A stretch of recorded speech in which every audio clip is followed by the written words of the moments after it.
you too much like her past, and she in a mind state where her grind rate sets her apart from all the live bait.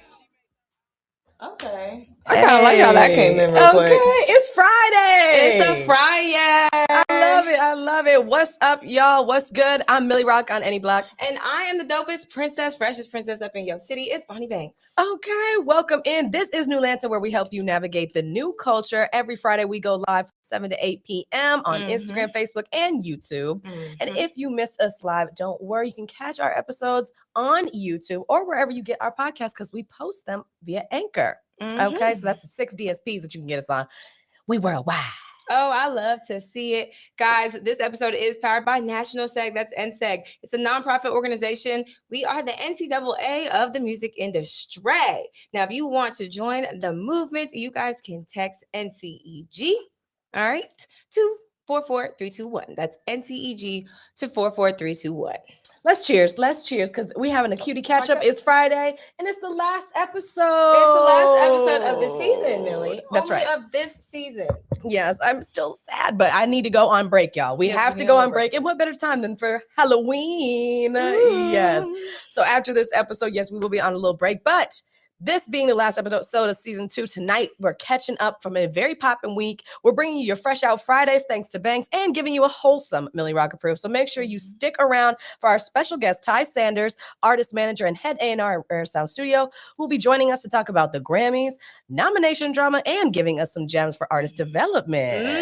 He over here shaking his head, but we gonna get into it, okay? I'm excited about it.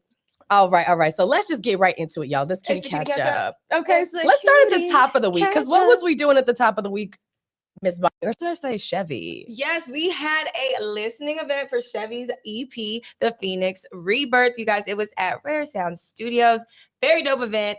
You guys are going to hear more about Rare Sounds, of course, with our guest that's coming up. But yes, definitely Chevy dropped her EP. It was great. It was great. That's all I could say. What was some of your favorite songs, Millie? Okay, I'm gonna say my top. Of course, I love the song with Nicki Natural, which was Unsaved Numbers. Unsaved Numbers. Yes, I love that one. I think that it's just so fun and girly. Like I just like that. Like City Girls are up every time. Every time. And then of course I did like Moving Weight featuring John the Don and one of our old guests, Triggs. Triggs, yes, he's one of our veterans. He's like a sophomore. Yes, he's a sophomore cutie. Yes, and he actually told me that he's about to go back on tour. Okay, so now he's going to come back and be a junior. Yeah. So it's always good to see, a full circle moment. And then what was another one of my favorites? I would have to say my next favorite would probably be Mind Yourself. Yes. It's a tie actually between Mind Yourself or Keep It Low Key. Those two, I feel like I really like because I like hearing your patois. Yes, everybody is loving the reggae. It's interesting because my producer told me I should have did a reggae album so that we could, an album so we could have it considered for a Grammy nom kind of situation. And I was like, okay, now that I'm looking back, I'm like, had I said yes, then I would have definitely had a little reggae piece that you guys liked. But I love pop.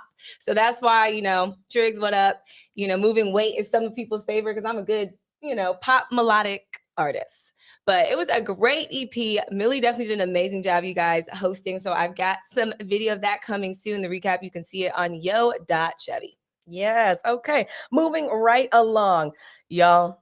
We have finally and officially entered fall. Okay. And let me tell you how I know this. Not because I'm a weather woman, okay? But because one, the leaves are some of the most gorgeous colors. Oh my God, so beautiful. Of course, I'm seeing all of the fall nuances, the apples, the candy coated apples, the scents, the smells. And of course, we had been smacked with cold weather. We were. We were smacked with cold weather. It was crazy. I was like, wait, why did it feel so aggressive? Like, dang, like I had to bring out my little Sherpa. I said, hold on, because it was them 35-degree mornings is so much. So yes, it's definitely fall. So definitely keep it locked here. Start bringing out your jackets and all that good stuff. Okay, so now we're gonna move it right along.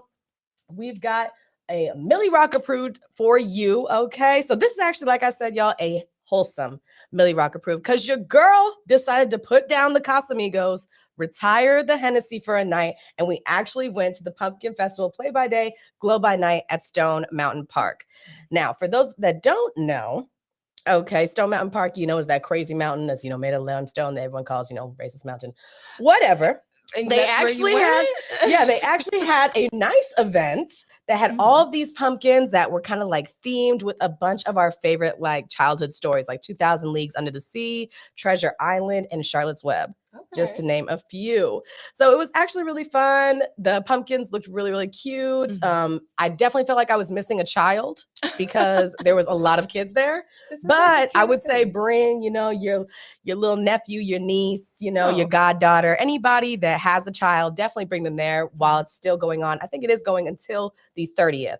So I would also recommend going a little earlier just because we got there around like 8 o'clock. But I would say show up for like a strong 7. Okay. You know, where it's kind of going to like sunset into, you know, the little evening time because there's a train ride, glow, mini golf, and there's also just like a bunch of other stuff that you can see, like performances. Okay. But yes, definitely pull up to the Glow by Night Pumpkin Festival. It is definitely Millie Rock approved, and you can see my full recap on TikTok at Millie Rock approved. Okay, we love to see it. Yeah, I definitely want to do some fall things. That sounds kind of fun. You know, it gets a little earlier in the fall. So yes. Well, thanks to Banks, you guys can add some new music to your playlist this Friday. It's Fresh Out Fridays, okay? And you know me, I always love new music, and I love to listen to it in the morning when I take a shower, go to work, drive, and I'm just listening all day to new music. And there's an anticipated album that has finally dropped by one of our returners that I just know you guys go crazy for this man. Like the women go crazy for him. It's just the amount of loyalty you guys have to the snowman. Right. Jeezy, the snowman, has dropped his new project, all right, with DJ Drama. So they've decided to come back and drop Snowfall. Now it's Snowfall without the W. So SNO fall. All right. Let me just say this. Okay. I am a Gucci fan. And I like some of Jeezy's music. That's how I decipher myself. Okay. But this is giving Jeezy. If you like Jeezy, the snowman came, dusted off his gems, as he said, pulled out his cars, got back in the mode, and brought back the snowman, but a revamped version. And as Millie has listened, and I went back and listened to it a second time, and I was like, he does give us what Jeezy, the snowman, looks like now. Okay. It's giving mob boss. Like, Yes. it's honestly like kind of giving like distinguished gangster. Yes, he's separating himself from it, but not really from that trap lifestyle where he's like, but I run it. So that's what that is. Okay. Definitely want to get into that because there were some lyrics that were in there that may have caused a little beef between a old feud. And it might re-sparked it. You guys have to check that out. We might get into that. But my favorite song in there is Put the Minx Down featuring 42 Doug, okay? Amber Rose, Freak Show. No, that's the name of the song she dropped. Okay, she is not a freak show, but it's definitely giving like Circus Freak in Amber Rose's new video. Her song is Freak Show. I like Amber Rose, and especially because she always exudes sexual confidence. So that's what she stands for me. She, to me, sorry, Kim K, you might hate me for this one, but she, to me, is like a modern day Marilyn Monroe for us. Really? That's what I would give her. So, Really? Very great one. You guys should definitely check that out. Lil Uzi, Just Wanna Rock. Love that. It's giving like modern day, like kind of bouncy pop. So that's all over TikTok right now. Love it. It's going crazy. I just want to rock. Yes, that's exactly what I started doing. It was kind of giving retro for fall though. Yeah. So, and my favorite, last, I had to leave it. You have Roddy Ricch, Aston Martin Truck, great song. Taylor Swift though has dropped a new project, Midnight, and it's giving all the reminiscence of Taylor Swift. If you are a fan of like her series where she was the hopeless romantic, but she was the heartbreaker, this is her being the hopeless romantic, but she now realizes it's her. So it has old sentiments of that hopeless romantic Taylor Swift that we loved, and now revamped. So that's your Fresh Out Friday. So thanks to Banks, you guys are now caught up on what's something new you could add to your playlist. Not you being a Swiftie. Are you kind of like now? You can't be undercover because you actually said it out loud. You know what? Why were people keeping that such a secret? Like, why was it a secret to be a Taylor Swift fan? She's just, I think she just gets into a lot of different sticky drama. They caught her for being a liar. Okay. With the whole, it really kind of started with when she won. I'm pretty sure it's either a VMA over Beyonce that year. And then that's what made Kanye West come on stage and say, this actually belongs to Beyonce. Beyonce. Does that have to do with Taylor? Yeah, because it kept going, right? After that, like, of course, that made people like listen to her music more. And they were like, well, why did she win? You know, if you got Kanye being like, she didn't deserve it. Right. She's not that bad. And See, she's made all of our bad, music guys. that we love. And I just feel like it was that. And then when Kanye did drop, Life of Picasso, right? He had a song that featured a lyric about her. But it wasn't about her, but like he just like said something that wasn't true. But like lyrically, like it was artistically done. So kind of like he said that he called her to tell her and she was down with it. And then she came out and said, I had no idea that he said it like that. And then Kim came out and she was like, actually, I was on Snapchat and you said it was cool. And I posted that everywhere. So you're a liar. And then she dropped Reputation. Okay, well, I'll say I do not get the secret to why you can't be a Taylor Swift fan. She really does, to me, nail that great fall music of a hopeless romantic. Excellent song, like lyricism, perfect. On you feel it, you hear it. If y'all still doing that, we've moved on. Okay, at this point, you know we're gonna get into this later. Yeah, we see what's going on with Kanye. So, I mean, for you to hop on stage, you really just helped through alley hooped a basketball to Taylor for real. She stay winning. She stay winning. Yeah. So, anyways, it's fresh out to listen to Taylor Swift. So you guys go do that, and you don't have to do it secretly. I can do it with you. How about that?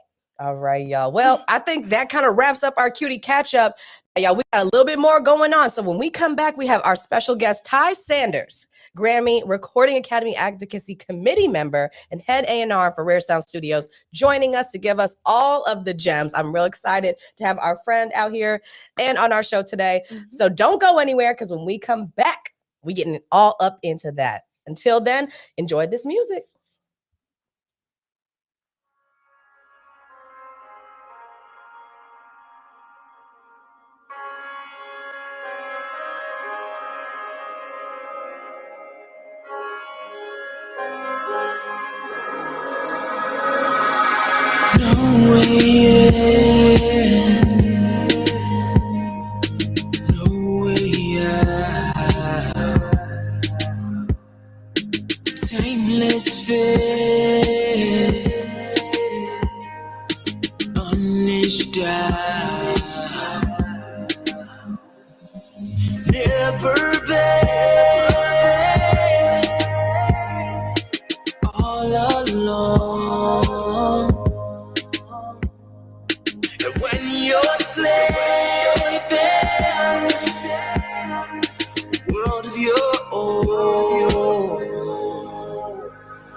When You try to move on, but the race is won.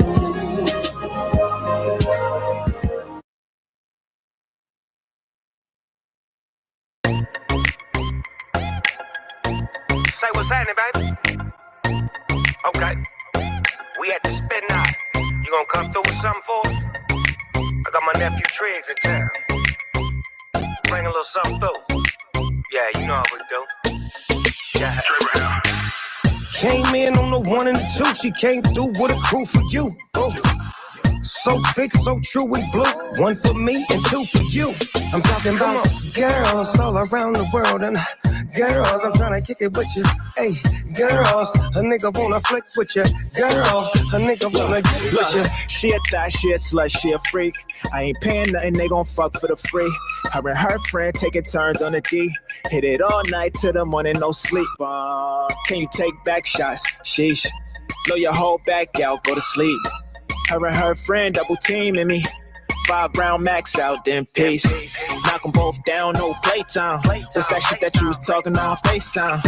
This ain't nothing new, oh yeah. Oh, you like pussy too, oh yeah. Came in on the 1 and the 2. She came through with a crew for you. Oh. So thick, so true and blue. 1 for me and 2 for you. I'm talking about girls all around the world. And girls, I'm trying to kick it with you. Hey, girls, a nigga wanna flick with you. Girl, a nigga wanna get with you. So I told her bring her best, so I can slide up in the pussy like a jet ski, y'all now. Ass out looking sexy. I told her shout that she can bless me right now. You can bless me right now. I'm gonna beat the lights out. Like slow rolling, struggle with emotion. Give him the blues. So you're catching the vibe. We were big on the smoking fire. Oh yeah. 1 for drinks, 2 for eyes. In the just for tonight. Came in on the 1 and the 2. She came through with a crew for you. Oh. So thick, so true and blue. 1 for me and 2 for you. I'm talking about girls all around the world. And girls, I'm trying to kick it with you. Hey, girls, a nigga wanna flick with you. Girl, a nigga wanna get with you. She a thot, she a slut, she a freak. I ain't paying nothing, they gon' fuck for the free. If the pussy good, I'ma fly you OT. She be wildin' out like a dog off the leash, yeah. No break time. You know I can't couple cause she ain't mine. Me, you, and her, that's a great vibe. Knock them both down like 8 times. You tryna meet Snoop, huh? You know. Okay, you trying to meet Snoop, huh? Okay, maybe a little bit. Actually, I'm trying to meet Ty Sanders. If you were just listening, you were listening to Girls, Girls, Girls by Triggs featuring Snoop D-O-double-G. Okay, you guys can stream him on our new Lanta playlist. But without further ado, we're going to get into our special guest. If you're tuning in, I'm Melly Rock on any block. I am the freshest princess in your city. It's Bonnie Banks. Okay, and you are, sir? My name is Ty Sanders. What's up, I like the way you said women? that. You came in velvet as hell, James Bond. Look at that. Okay, I see you. Okay, like we said, we are joined by Ty Sanders, who is a Grammy Recording Academy Advocacy Committee member and head A&R at Rare Sound Studios and promotions manager. There's more. And artist manager. Oh goodness, oh goodness. The accolades. Yes. So, the list is stacked, and owner of Ty Sand Media, right? Okay. So listen, you got a lot going on. So we're going to get all the way into that. But we'd like to start our little episode off, of course, with a cheers. We got a cheers. What Cheers to the cuties. Yeah. Cheers to Friday. And HLPs. HLPs, yes. High-level professionals. High-level professionals. If I put that in my bio, do I need to quote you? It's trademarked. Just pay me. Oh. You trademarked it? I'm a businessman. Don't play with me. Are you seriously? You trademarked this? Seriously? Yes. Oh my gosh. I have another one that I'm in the process of trademarking too. So. Okay, wait a minute. It's giving real G's moving silence over there. I have to say this in a D voice. It's giving IP. It's IP. Intellectual property. Heard. That's the truth. Heard. You have to know how to do that too. If y'all are tuning in right now, just go ahead and get your pencils, get your paper out, get your recording devices out, because we're dropping gems this whole interview. Okay, and like I said, we like to start ours off with a little break the ice, because it can be a little nerve-wracking being asked all the questions. I understand. So we got the price is the price. Would you rather for you? Okay. Okay. So we're gonna kind of hear what your options are for would you rather with these music opportunities. Because Okay. you're a businessman, right? I am. Okay, so let's get it cracking. All right. The first one, would you rather be an independent artist for your first 5 years of being in the music industry or sign a 360 deal with no masters for your first 2 albums? That is a good question. All right, so I would say this. From my perspective, I've worked on both ends, from independent artists and then 2 major label artists. And just a quick synopsis, I would say all indies want to get signed. All signed artists want to be indie. So from my perspective, if I was an indie artist, I would prefer to be independent for the first 5 years. Reason being is I collect my own fan base, my own money. I got my own business structure. After 5 years, I figured it out. So when I am ready for a label, they can't just give me any deal. I have room to negotiate. Okay. I think I would choose independent as well. You should. I feel like there's just like a sort of like, get it out the mud and like realness of being an independent artist. We meet a lot of independent artists on here. I just feel like that 360 deal really puts you in like really bad legal position much later. How about you, Bonnie? Oh, wow. Definitely indie for sure. Okay, so we're all a group of Yeah, I independent think it artists. just makes more sense too. If you really are an artist, you want to get to know your craft a little more, and then you know how much your worth can really be. Exactly. Yeah. Well, technically, you are an independent artist right now. Yep. So, okay, so she's indie. Okay, cool. If I decide, to go the rap track or the song track or yodel track, whatever, I think I'm going to do independent. Okay. Okay, you got to hear that one. Right. Especially you yodeling. Goodness. Okay, Ty, here's another one. Would you rather win a Grammy award or a Billboard award? I would say a Grammy award. The reason being is the Grammys are peer voting. And so we as humans and people, regardless of what industry in, we always want to be accepted by our peers. And from my perspective, if all your peers is in the same industry as you and they're equal to you, if they vote you as the best amongst them, then that's more meaningful than, you know,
only seen it on who is it?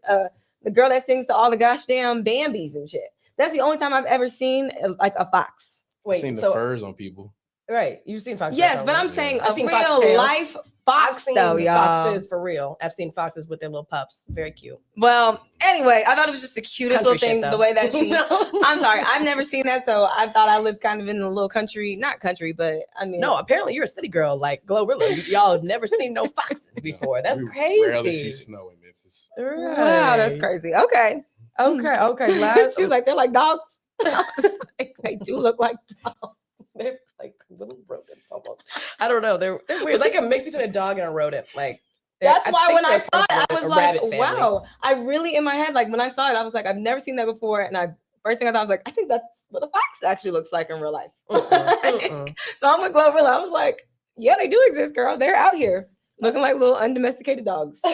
That is crazy to me. That is crazy to me. Lord. Okay, let's get into this interview. I think we've kind of covered the bases. You know, I feel like we feel warmed up. Now we know foxes are real. They are real. Okay. That's why I was like, girl, very real.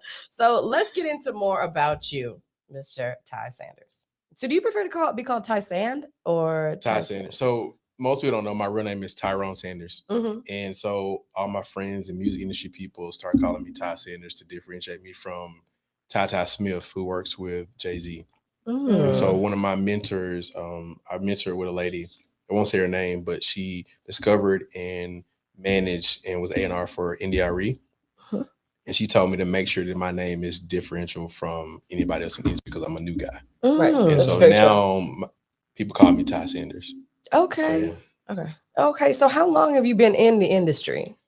Just a quick synopsis. I've been in the industry for 10, 11 years. Okay. So I was at University of Memphis as a business student. And my goal was just to work in a corporate office, graduate, be a business guy, and just fly on jets and just kick my feet up and look over. And one of my best friends wanted me to manage the studio. I told him no. I went downstairs. They were signing this contract with this guy, and it just so happened that in Fogelman College of Business at University of Memphis, I was going through contracts and mergers, and he was trying to merge with them. I ripped the contract up because they had Hennessy down there, so I was drinking shot Hennessy. Oh, Lord. And I was like, my friends are not signing this, and I ripped the contract and I was get out of here. And what changed my life, this DJ was like, he was like, I don't know you, but you look like money. Oh. And that changed my life. So I started taking publishing courses, music theory courses. I took classical piano at University of Memphis. And then I was going to the Grizzly game with my mom, and my uncle, Chris J., who just got signed to Plies, had this huge song on the radio. I'm like, what, Uncle Chris? And I said, Uncle, I heard your song on the radio. And I said, I want to work with you. And so he told me to call this A&R. And he said, tell her you're my nephew. And she hired me on the spot as an intern. Huh? And I worked so hard. I was with Plies and Big X Records for 4 years. The first 8 to 9 months, I never met Plies, but they kept hearing my name, emails, and I worked so hard that they had to put me on payroll. I worked with him for 4 years. And I was in my auntie's house one day and I watched the Grammys and I was like, I want to go to the Grammys. And the very next year I was there. And then I moved from Plies to Universal Republic with this company called A&R Consultants. We managed NDRE. And then I also helped my best friend get signed to Universal Republic. He was there for a couple of years. He got dropped because there was some stuff going on with Trey Songz and competing labels. Hey, who was your best friend? His name Chris Thomas. Okay. He was on The Voice with Usher and Shakira. Okay. But it was a whole big thing. And then after that, ended up working for K-Camp and Rare Sound, and I've been with them for 3 or 4 years. Okay. I've been for a while. I've been with part of the Grammy chapter for 10 years. Okay. So when did you move to Atlanta? I've been in Atlanta for like 4 years. Okay. So I'm originally from Memphis. I moved to Nashville. I want to be the Diddy of Nashville because I'm big on advocacy and education. And one thing I've learned as a business person, a lot of, I would say, Black artists or brown artists, they don't understand the education and the business part of it. And so I didn't want to be the typical Black guy to move to Atlanta and say, I want to do music. I wanted to create my mark in Nashville. And so I was there for 4 years, and not to get too deep into it, but Nashville has a ceiling and they won't let you get past. Do you think it's because of the country music that exists in Nashville, or is that just beats? Yes. Okay.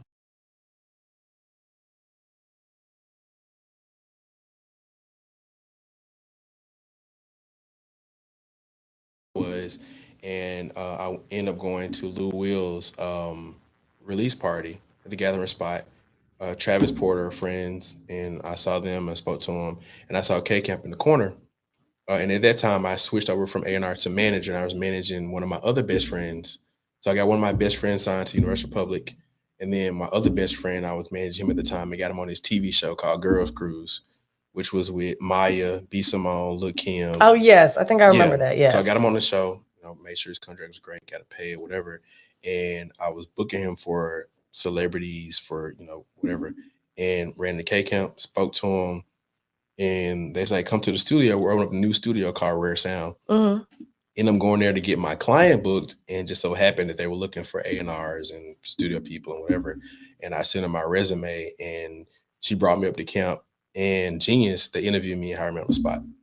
And I was like, wait a minute, what about my client? She's like, oh, we want him too. So we got double booked the same day. And I've been with Rare Sound and camp for 4 years. 4 years. You're an A&R there. Yep. What is the difference between A&R and artist manager? Because sometimes, that kind of blurs the lines a little bit. Oh, my, great question. Because my position or job title gets disrespected. People wake up and say, oh, I'm an A&R because I can pick good music. If you can pick good music, that means you're a great consumer.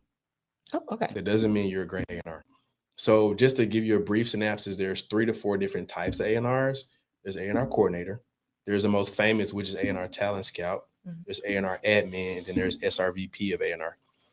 Now that the music industry is merged, most A&Rs on an independent side do all 3 positions.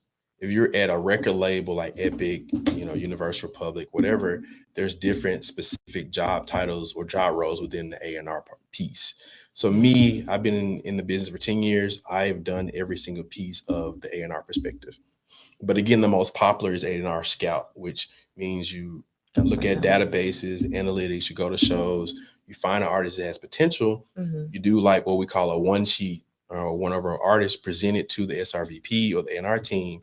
And then they figure like, all right, this artist has potential based off whatever the analytics are that we can sign them and monetize it to add to what they already have going on. I see. And so that's the A&R talent scout. Once you get in the door, then there's A&R coordinator. So A&Rs are specifically assigned to artists. So prime example, Atlantic has 15 or 20 artists.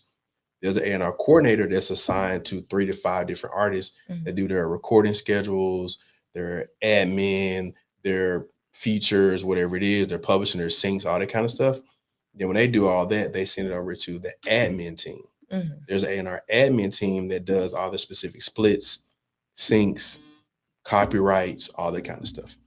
Wow. So it's a little bit deeper position. So I've been in business for 10 years. Clown, what I told you, I read classical sheet music. I play piano. So I can really read sheet music. I played piano for about 5 years.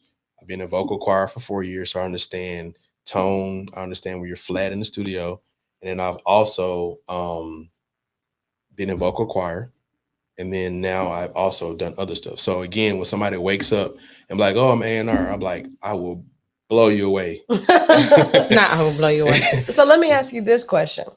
In a studio, let's just put a hypothetical out there. I'm about to book a studio session. Who should I have in the studio with me? You should have your producer, writer, and that's it. That's it. But it depends on you as an aspect. So not your A&R? No. So me as an A&R, I do my job. I put the right people in the room at the right time. Okay. And then once I get them in there, my job's done, I leave. Because again, HLP, high level professional, I put the best engineer in there, the best writer in there, the best producer, and the best artist. And part of our job is to understand people's body language and energy. Because some engineers and some producers and writers don't mesh well. You have to understand people, understand people's vibes. And that's why some people, or you see artists kind of stick with their same engineers or their same producers, because it's like, all right, especially your producer, because they kind of get really close to you and they understand you. And then they've probably been, because music's so vulnerable, they've probably been there when you really had a whole time, especially if you're an artist. They have to know you. So again, we set up sessions where you can kick it, hang out, go drink, smoke, vibes, candles, whatever it is, and they put you in a room. And after that, I leave. I come check in. Now, some of the newer artists, as we're moving on, especially from working on your project, I'll sit in there. But again, I'm quiet. Right. Some of the other A&R or quote unquote A&R that just woke up and said they wanted to know good music, they're very vocal, they're loud, they move around. Sometimes you have to peel back. You've done your job well, peel back and let the producer and the writer and the artist vibe and gel. You're the business guy. And one thing people got to understand, A&Rs are the balance between business and creatives. So creators want to take their time. They want to enjoy the session. They want to stand the music. They want to go for it. But then on the label side, they're like, hey, we got to get this done by Friday. Mhm. We got deadlines. Mhm. So we as the A&R, we got to understand the creative side. We got to respect it. Mhm. And then we also understand that we got to get it done with a certain time or it's not going to make the album or the project or whatever it is. And so you have to learn. It's a really very delicate process where you're like, hey, I'm going to give y'all some time. Mhm. Just know we need it by Friday. But again, scheduling people in advance and I was giving about you to say. bleed time is very important. So do you think that that's why artists actually have this issue with being signed? Because when you are signed, they give you deadlines where you have to have it by. Versus if maybe you're indie artist and you do music on your own time when you want to release it, that gives you a sense of freedom. Especially if you really want to create for people. And like, you know, a lot of artists say all the time that they create through experience. But if the label is like, well, we need this song by this time, we need this song by this time, and this is the amount of time, and it's like, well, I haven't had an experience to even write, to give, like giving some good body of work. So maybe that's why these artists are like kind of always bucking, like, man, they won't let me release it now. They aren't letting me, like, that kind of thing. Is that why you think that exists? Yeah. And that's why people say, hey, I don't need A&R. You really do. And the reason you got to understand too, we're actually taking physical emotion and putting it into a tangible medium to sell. And there's a balance between the creativity and the emotion and turn it into a tangible mechanical object that you can actually put out as a product. Right. And there's a long stream of balance because sometimes the writers and producers and artists, they're not ready yet. They have more stuff to say. They want to take their time. We as A&Rs, we have to fight the label and say, hey, they're not ready yet. The song's not done. The artist has more to say. We got to push everything back. And so you having a great A&R, we're going to go to bat for you. I put my job on the line and my reputation on the line for artists I believe in order to get it done. Because you got to realize we are nobody without artists. We're nobody without producers and writers and engineers. Mm-hmm. And a lot of these quote unquote big famous A&Rs, they forget that. Mm-hmm. You got to understand we are at the core of creativity and music. Music, if you put it out right, changes people's lives. Mm-hmm. People fall in love. There's life experiences, and we got to understand, take away the business side, take away the deadlines, take away the numbers and the, all the publishing and streams. We're actually taking people's emotions, putting it out to the world because they're vulnerable. And we're actually saying, hey, I created something because I want you to relate to the same experience that I have. And people, they actually absorb that when they relate to another artist. Look at Summer Walker. Look at all the stuff she went through when she first came through. Mm-hmm. Just think if she really didn't have a good A&R and they're like, oh, we'll just put some trash out. She took her time. She sold her story, and women and men and everybody in relationships related to what she went through. Right. And they love her as a person. Mm-hmm. And when she sing her songs, they relate to it. Right. And so as an A&R, you got to understand, sometimes you got to take time and get it right. Mm-hmm. That's why I think you are such a unicorn over here. Because I have horns, but it's not one.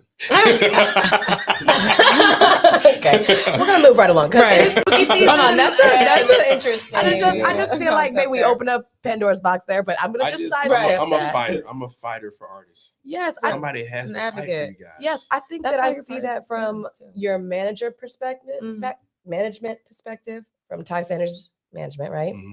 And then of course the A&R side. So you, of course, having your strenuous background in music, plus knowing, okay, I can read a contract and I can tell you this is not it, right? Yes. So I feel like with what you asked, Bonnie, I'm not trying to sell you or anything, but like I feel like, okay, you might help an artist still be creative within a certain deadline. Absolutely. Because you have to know that artist. Right. If you set them up right. Right. But if you're just like, take the money, then you might get settled into a deal where, oh yeah, you got to produce a song every month.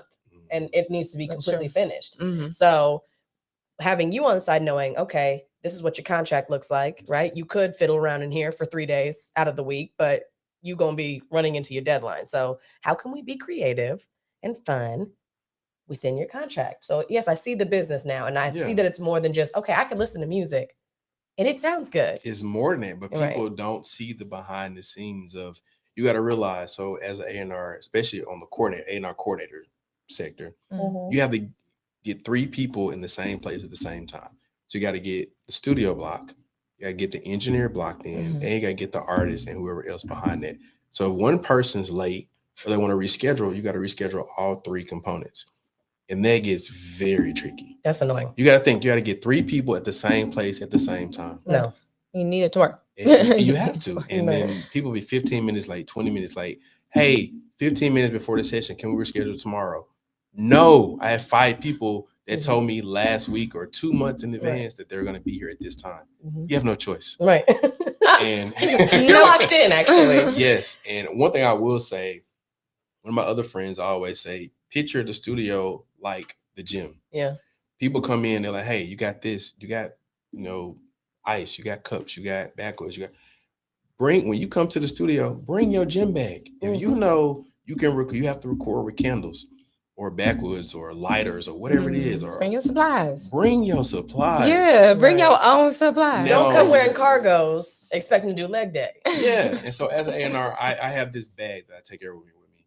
Even with working at Rare, with Camp and Genius and all the other producers and writers, I learned them well. I know when they need certain things. I have what I call an A&R bag. I have almost anything you can imagine in that bag that they would need. Yeah, that the artist needs. They're like, I forgot. I like that though. I got it in my bag. Okay. And so I keep certain, I'm not going to tell you what's in my bag, but I keep certain things in that bag. That way, if they're late or they need something to start the session, I got it in my bag, you're good to go. But again, if you are an artist, bring your Gatorade to the gym.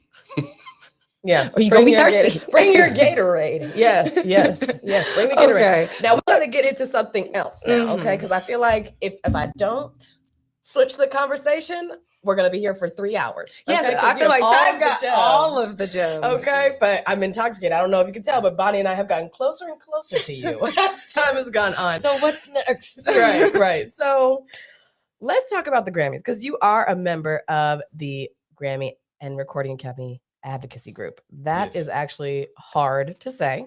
So what does that mean? Because I don't know what that means. So I will tell you just a general synopsis. So I've been a member of the Recording Academy for 10 years. And so I'm part of the Atlanta chapter here. And so within the Recording Academy, we have certain committees. I'm on the advocacy committee. And just to give you a brief, quick synopsis, the advocacy committee pretty much pushes and negotiates new legislation for songwriter credits and for more publishing money for songwriters, producers, engineers, and stuff like that. Most people don't realize that what we call something called the stat rate or statutory rate has been set by the Library of Congress for like the last 60 years. Has been the same rate. Music has changed, streams have changed, DSPs, all this changed, but the Library of Congress, which is the government who don't do anything regarding music, regulates their rate of how much you as songwriters should and can get paid. And so people don't understand this, but the Recording Academy is the organization. The Grammys is only one small piece of the Recording Academy. So people think the Grammys is this whole thing. And all be all. The Recording Academy governs the Grammy chapter. They have music cares, they have different programs. The Grammys is just the most popular one. But they do a lot of stuff for education and advocacy for writers, producers, publishers, and artists. And so I'm on the committee, the advocacy committee. And so we just had Advocacy Day 2 weeks ago, where we all met with our different senators about what we can do to increase funding and to make sure that writers and producers get their proper funding, and to shift the statutory rate to make sure they get paid what they should get paid, because the stat rate was set in like the 60s and it hasn't changed in like the last 30, 40 years. Yes. And the way that music has evolved because of social media is even just light years ahead of what that law probably says. So now you spoke of the Grammys just being one part of this branch, I guess, but it seems like it's talked about as almost being the highest amongst a lot of artists. And we recently just saw that Nicki came out and said that my song Freaky Girls is not in the rap category anymore. It is in the pop category. And she was very much adamant about, if you're going to put it in the pop category, then somebody else's song need to also be in the pop category because it sounds like it's not rap to me then. So it was a whole thing with them going back and forth. What do you have to say about when these committees are voting for like what genre artists actually belong in? I would tell you just a personal perspective, because I don't speak on the part of the Grammys or Nicki, but from my personal, professional view, I would say Nicki is right. So I would tell you, I'm blessed that I've been to the Grammys 10 times, been to the BET Awards twice, and I was at the Grammys when like Nicki first performed the very first time. It was like Lil Wayne, Baby, like all the Cash Money was down at the bottom. Like I've been around when they actually attended. Yes, when Nicki first performed at the Grammy, she did this weird little stage set with some odd. I gotta see. I feel like I remember that one. But yes, she did something that was like it was against the Catholic Church or something. Oh no! Okay. Yes, I was there and I seen it live, and I was like, "Whoa!" When I tell you, Lil Wayne was the only person cheering for her at the bottom. It's crazy, and so I feel that. Or she says that the Grammy since then has pushed her in a certain way. I'm just going to say that. I don't know all the politics of that.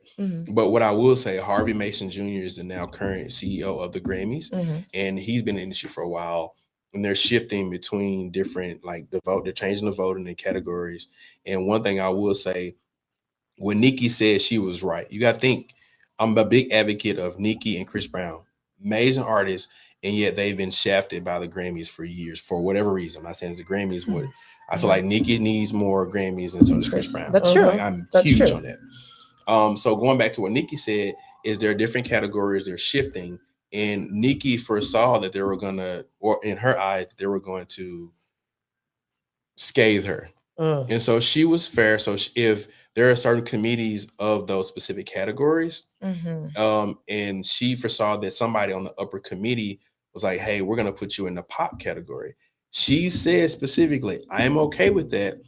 But if you put me in the pop category, you have to put other pop songs that are similar to me or rap songs. Right. And that one is speaking of a specific one. Yeah. And she's correct.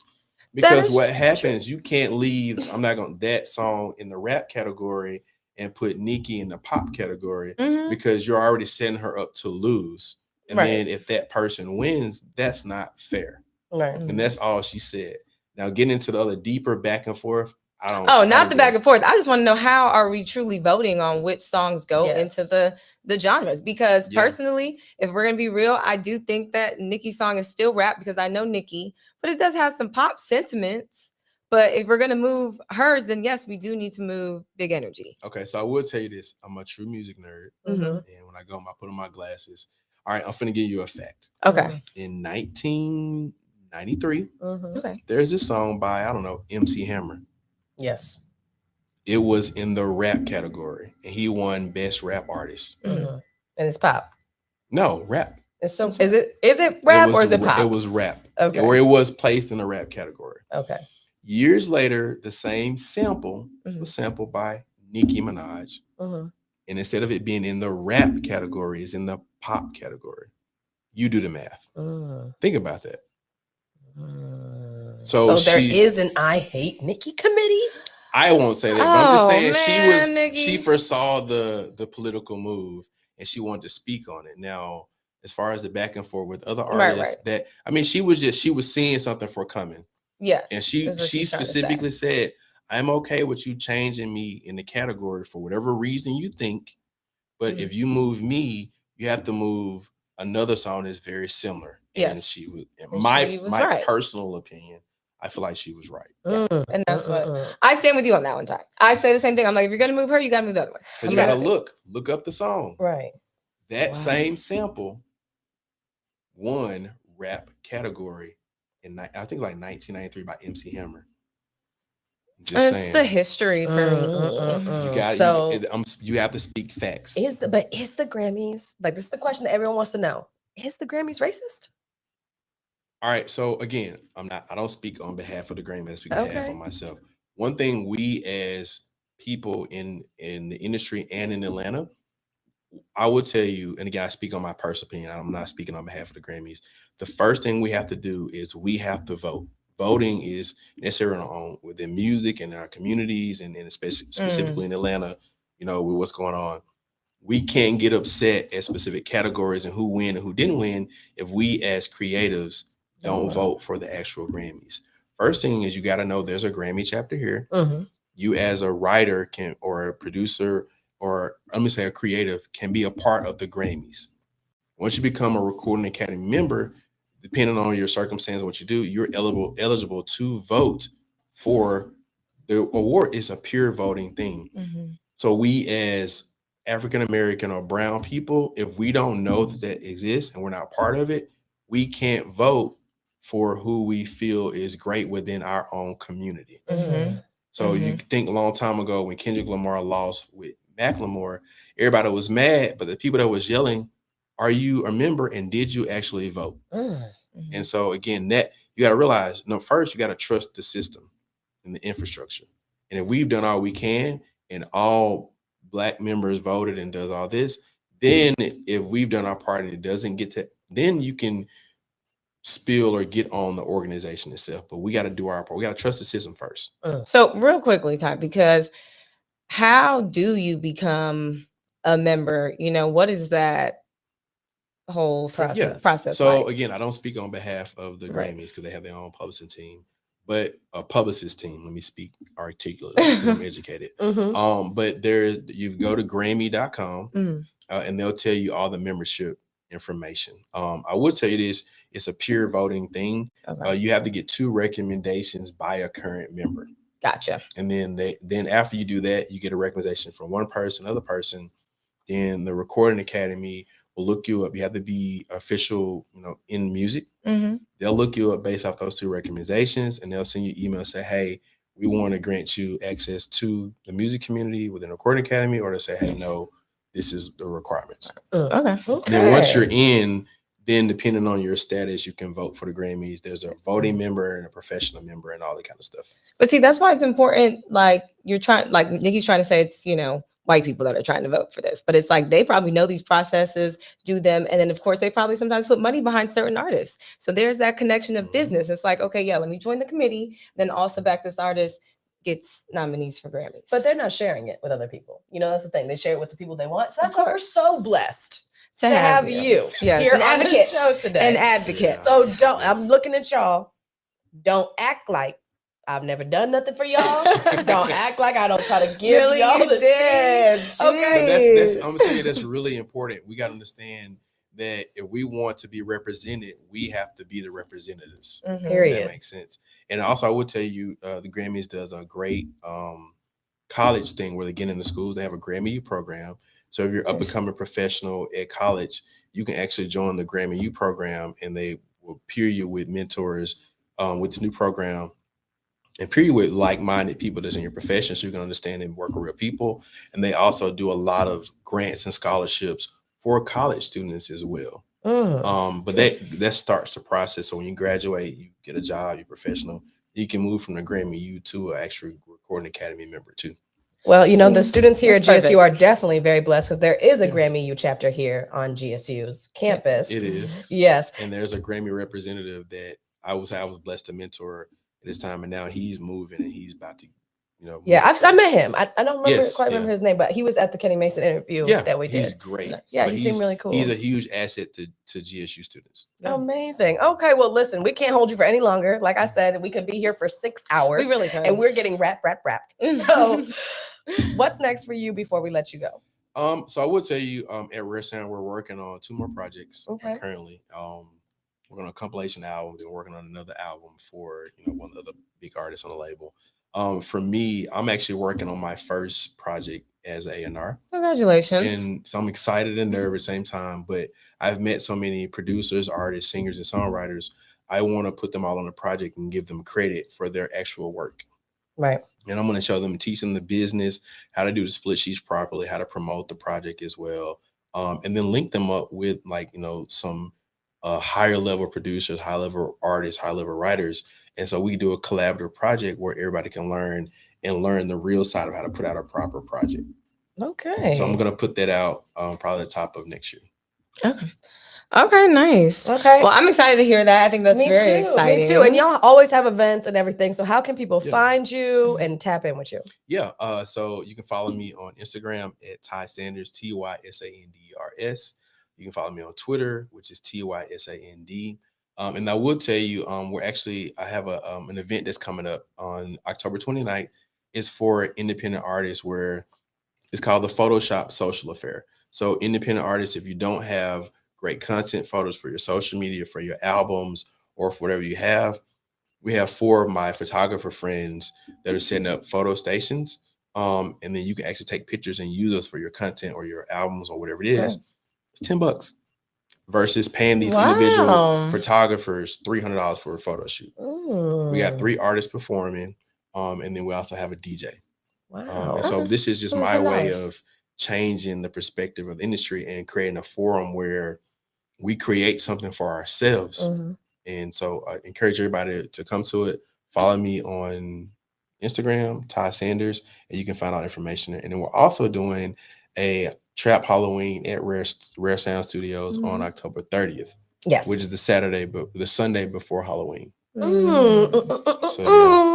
So you might catch the Cuties at any of those events. Say what, Cuties, if y'all come, I'll make sure y'all get free drinks. Okay. Don't be trying. Listen, they be trying to tempt you. They be trying to tempt you for real. But we really do appreciate you coming on today and giving us all the gems, all the background knowledge that I feel like this one over here definitely gonna take the heart. I'm gonna have to go back and watch this and be like, okay, so this is what I need to do. Yes, and me as well. We're gonna share it, of course, for everyone. So if you all missed it, that's okay, because we have it on YouTube and on Facebook. So make sure y'all tap in on @NewLanta_. When we come back, we're getting into the trending topics. For now, though, enjoy some Kenny Mason. And of course, you already know this episode is sponsored by National SEG. That's NCEG. We are a 501c3 nonprofit organization, and we're creating the NCAA of the music industry. Okay, so you heard a lot of different things going on today. You know we're dope. You know you want to be a part of it. So all you got to do is join the movement today by donating through texting NCEG to 44321. Again, text NCEG to 44321. Watch me, watch you. Yeah, don't watch me, watch you. Hey, don't watch me, watch you. I miss you, bud up. Hey, spark that shit up. Hey, I spark this shit up. Hey, fire in my lungs, bruh. Hey, I'm an addict, no conundrum. Hey, and she's had enough of it. Hey, blame it on my plug, bruh. Hey, that's not too accountable. If I ain't fucking with the function, I'ma dip. I'ma fuck with y'all, bruh. 30 on the hip, and I see some niggas lurking from the whip. Try me, so I'm getting killed. Hey, don't watch me, watch you. Hey, don't watch me, watch you. Don't watch me, watch you. Hey, don't watch me, watch you. City slicker, city sticker. Way I split a zipper with my day ones for a day. I ain't no way I feel the miss you stay out. Ain't no way I feel the miss you pay out. I'm on the money mission. I know the fundamentals. Keep some money on your mind, that's how you fund your mental. I keep a hoodie over mine because they hunting niggas. Now I was in the function with us, they ain't fucking with us. But if I ain't fucking with the function, I'ma dip. I'ma fuck with y'all, bruh. 30 on the hip, and I see some niggas lurking from the whip. Try me, so I'm getting killed. Hey, don't watch me, watch you. Hey, don't watch me, watch you. Don't watch me, watch you. Hey, don't watch me, watch you.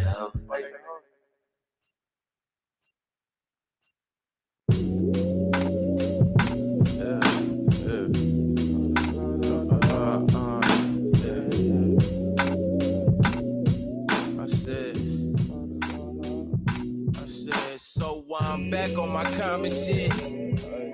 You think I'm preaching my common?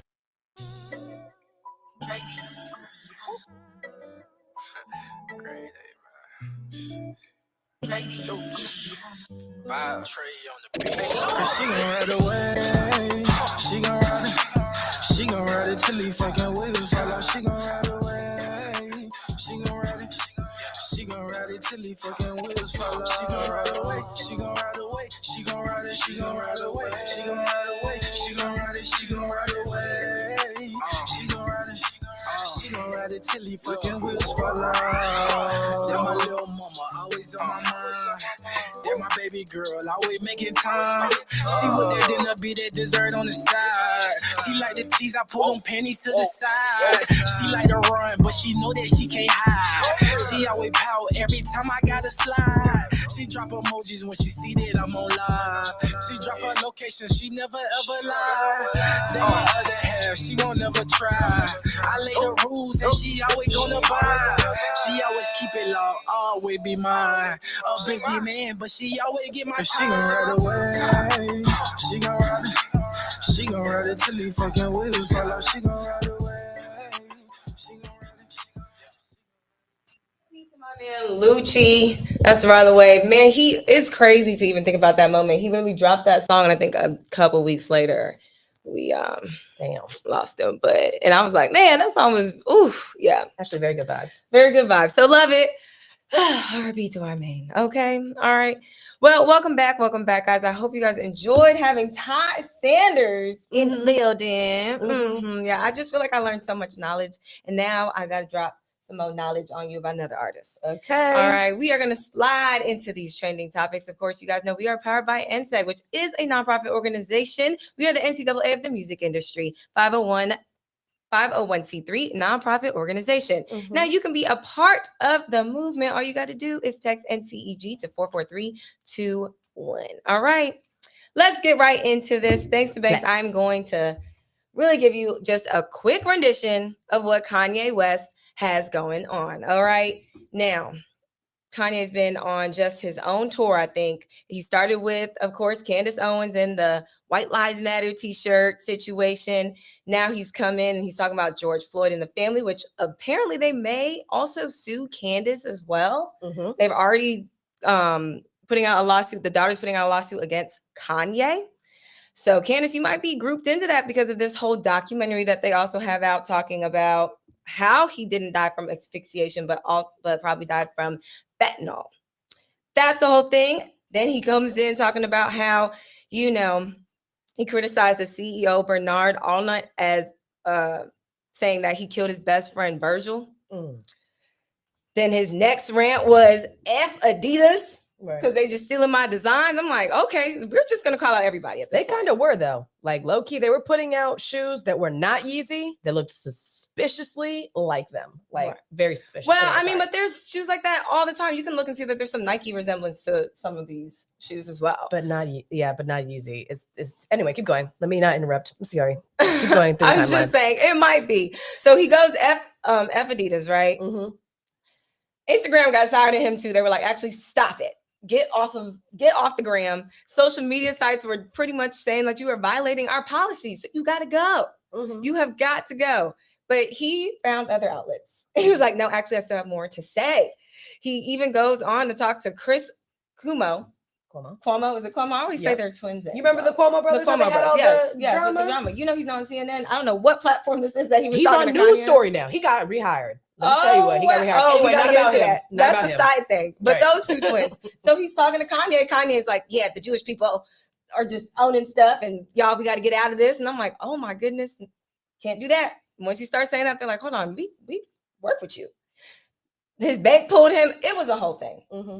Kanye, at this point, freedom of speech, I don't know where that's at or what borderline freedom of speech is to, just being downright defamation at some point to some people.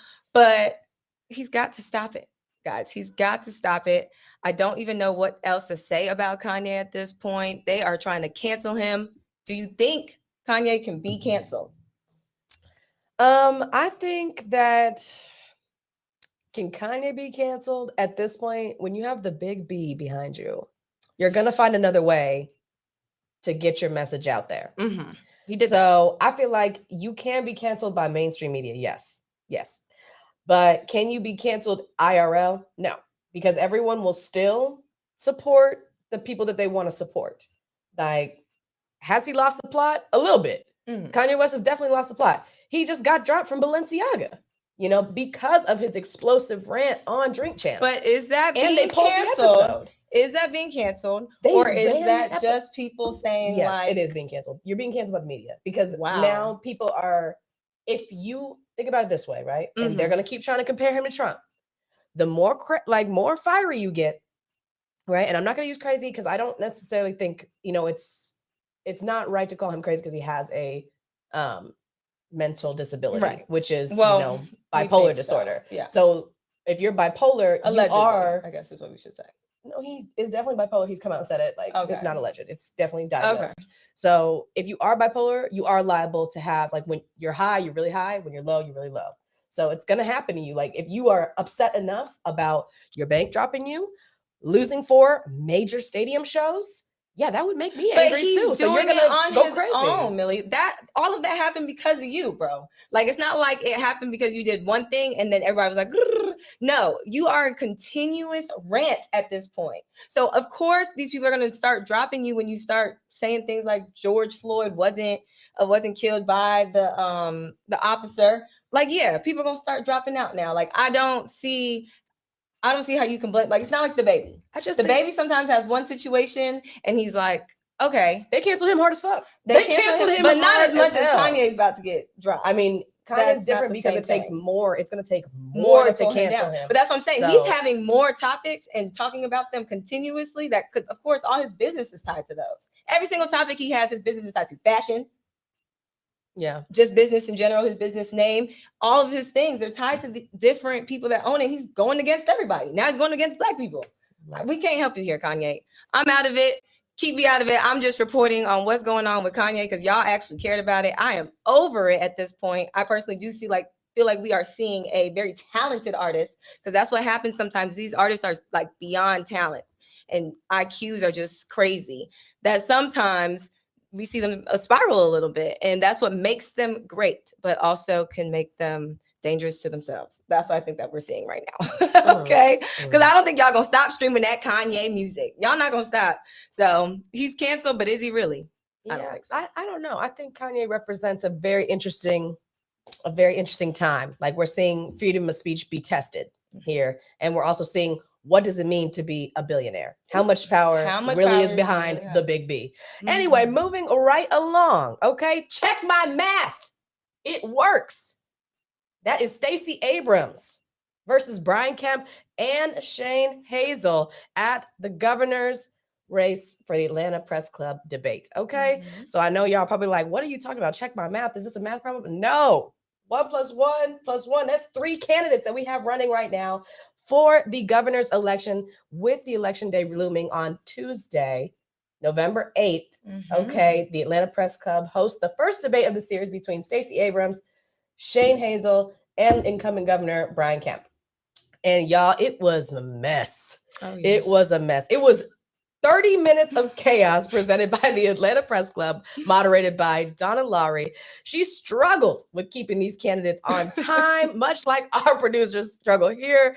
But what's new in the political debates, okay? But however, this debate seemed to exclusively revolve around the Democratic Governor hopeful Stacey Abrams and Governor Brian Kemp, okay?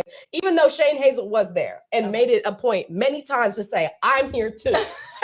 Y'all see they put him in the middle. Yeah, y'all cannot forget me, okay? He said, you're not going to exclude us from this, okay? But most of the time, he was just saying, we need to have a freedom, and we need to have access to legalization, and we need an Austrian form of economics. And then when he said Austrian, I think that's when he lost us. So we were kind of like, okay, let the adults talk now, okay? But anyway, it was a crazy debate.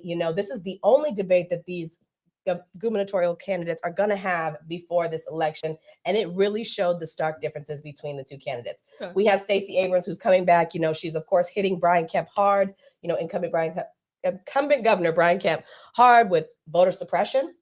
Also brought up some soft spots about how hospitals are closing, and Wellstar AMC is not the only one. There's actually 19 others, according to Stacey Abrams, that are on the brink of closing. To which Brian Kemp replied, well, hospitals are being built, so just be patient. No, they're turning that one hospital into an equity center. Oh my gosh. Okay. According to Stacey Abrams, the most dangerous thing facing Georgia is 4 more years of Brian Kemp. That is what she said during this debate. But Governor Kemp did not shrivel under the pressure, y'all. Okay. He addressed Abrams and Georgians alike about how he supported Georgians during the pandemic. Right? How he kept Georgia open and pushed for legislation to keep, the federal laws from affecting us. And he also talked about how he wanted to know who is supporting Stacey Abrams in the sheriff's offices. And she really couldn't answer that question very much. And he was like, yep. And then see, she couldn't even answer that. And that, of course, set it off. But I think the starkest difference about each of these candidates' platforms is the fact that their approach to gun control, I think, going to be the most important part. Yeah, whatever y'all took away from that is exactly what's going to happen at the polls.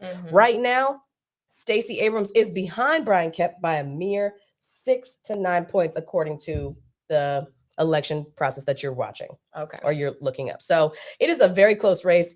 Of course, Shane Hazel was there. Everyone was kind of like watching, Stacey Abrams and Brian Kemp, but then feeling like there's just might be somebody else out there who might want to share something. And it was Shane Hazel. But of course, he kind of lost the plot.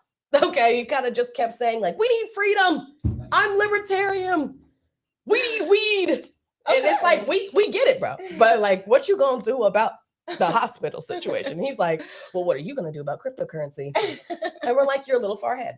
You're a little far ahead. So it just kind of shows like where, the Georgia spread, other than providing kind of like he could be an interesting setup because enough people vote for him, then it might lead to a runoff election in December. But he won't be back on stage, if that happens. Like, it would be against the 2 people who had the most votes, which would most likely be Brian Kemp. Not you doubting him out already. Stacey Abrams. Girl, I'm just telling you, that was too much. But yes, of course, if you guys want to read the full story, you can on newlantadrip.com. You can just go ahead and search, check my math. It works. Okay, with Stacey Abrams and Brian Kemp rematch for the Georgia governor's race. Yes. All right, y'all, listen now. We don't have any more time, even though we want to get into more stuff, but we have got to go over these upcoming events before we let you go. Before I let you go. You don't know that song, Bonnie? You were supposed to come in. I didn't catch that one. Kiss goodnight, baby. Okay, what's the upcoming events, Millie? Oh, okay. So it's cool for everybody else to do artists. It's cool when they do it, but when I do it, it's a problem. We do it, everybody knows it. Okay. Yeah. Are you saying you don't know that song? I'm just saying the other person usually chimes in and like that is so disrespectful. And I hope y'all felt the disrespect through this camera and felt it on my face, through my eyes, through the airwaves. Okay, anyway, let's get to these upcoming events because you just totally put so much disrespect in there. Guys, I know you guys are going to miss us. You have had several long episodes of me, Emily, and these great moments here on New Lanta. The Cuties set it off for season 2. And this will, unfortunately, sadly, be our last Red Cup Friday. Cheers. Okay, cheers. Red Cup Friday, but only for season 2. That's right. We are coming back and we are taking New Lanta to new heights. Okay, so wink, wink, wink. Make sure that y'all stay tapped in with us because this holiday season, the Cuties are going to be taking over. Make sure you follow us everywhere at New Lanta _ on Instagram, Facebook, and Twitter. And run up our numbers on TikTok because we're new. We're new to TikTok. We finally got a TikTok, y'all. Millie done created 4 TikToks. I made 4 just to make it happen. But we're New Lanta 404 on TikTok if you want to follow us. Bonnie, what was your favorite moment from the season? Oh my gosh. You know what? You want to know what my favorite moment truly was? And this is because I feel like it brought us all together. Was when we were up here recording with no sound. Yes. And I just feel like that was the time when I realized this is why I liked it though. I knew that y'all cared because everybody was like, damn. That one was a good one too. Like that was one of our like very solid episodes, and everybody just thought we had like sound effects, we were on, and there was no sound, y'all. Right. But I knew that y'all loved us. Especially y'all back there too. Oh my gosh. thought You know, so. I'm gonna play the brownie points. My favorite moment has been having Ty Sanders here. And him dropping all of the gems. Drop one of Clue's bombs. I knew you were one of those kids. You know, I knew she was. I'm gonna pull up the apple for the teacher. Okay, I'm gonna put the apple up and I'm gonna get the A. And that's why it's time for the cuties to go. Yes. I just want to say thank you to our producers, our floor directors, and our correspondents for helping us navigate the new culture this season. A huge thank you to our partners, National CEG and CEG, for making this possible. I think my favorite moment this season was definitely the Moguls music competition. I think that was my favorite moment this season. I think that was just such a fun time. Like it was everything. Yeah. So that was our great, one of our really interesting hosting events. So. That's right. Yeah, I really enjoyed that. So listen, y'all, we have got to say goodbye, but it's not a goodbye. It's just, so long. See you later. Hasta luego. Oh, we are not the same thing. Hasta luego. Hasta luego. Hasta luego. I don't know what language you were speaking. No, I was saying, hasta la vista, baby. That's what I was saying. Oh, hasta la vista. Okay, Arnold Schwarzenegger. I see you. Anyways, we're out of here, guys. I am the freshest princess in your city. It's Bonnie Banks. And I'm Millie Rock on any block. Make sure you follow us and stay tapped in. We out. And I'm out on this whole